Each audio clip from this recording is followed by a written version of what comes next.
आदम नाज़रीन ज़ेड में आपका खैर मकदम है। तहसील मंजाकोट की पंचायत हयातपुरा के अवाम मंजाकोट से हयातपुरा टॉप मास्टर आरिफ गली तक बस सर्विस के तवील अरसे से ज़ेर इल्तवा मुतालबे को पूरा होने के बाद खुशी महसूस कर रही है, जिसके आरटीओ ने सरकारी इजाजत दे दी है। सरपंच मोहम्मद साबिर, समाजी कारकुन मुकर्रम खान और शहजाद चौधरी ने अवाम के लिए बस सर्विस फराहम करने और इजाजत देने पर जिलाई और तहसील इंतजामिया को मुबारकबाद दी और शुक्रिया अदा किया।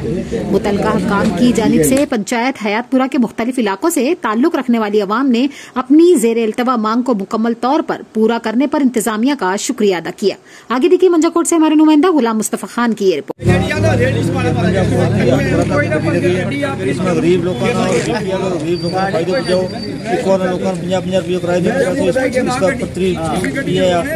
इसका सिलेंडर गैस का 10 रुपये है, बहुत बड़ा फायदा भाव।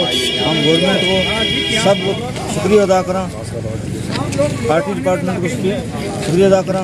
अच्छा खुदा बोलो ना नहीं करता है। मेरे पास अथॉरिटी लेटर आ गया ना, ठीक है सर, अथॉरिटी लेटर आ गया। हम करेंगे चौक के अंदर काफी आप ही लोगों की डिमांड थी भाई, आप लोग रेट लाओ। अब आगे बेचारे किसी मदद की है तो सरपंच साबर खान साहब, अपने मुतल्लिका पुलिस स्टेशन मंजाकोट के डीएसपी साहब और अदर सोशल एक्टिविस्ट भी यहाँ हैं।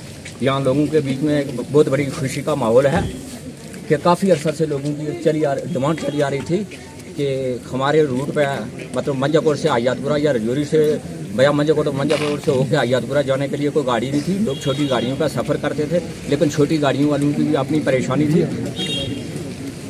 कई बार मुतल्लिका डीएसपी साहब के पास कंप्लेंटें जाती थी कि किराया जो है ज़्यादा ले रहे, ओवर चार्जिंग कर रहे हैं, लेकिन सबको देखना पड़ता था, सबका बचाव करना पड़ता था।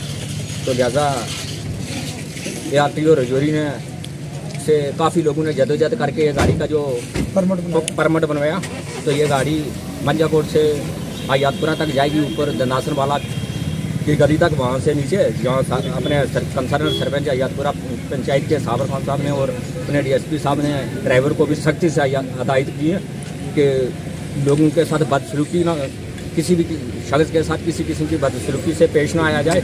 और लिहाजा किसी आदमी की ऐसी कंप्लेंट ना आनी चाहिए कि किसी से किराया जो है ओवर चार्जिंग यूज़ किया जा रहा। लिहाजा मैं ज़्यादा गहराई में ना जाते हुए अपनी बात को यहाँ पर ख़त्म करना चाहता हूँ। शुक्रिया।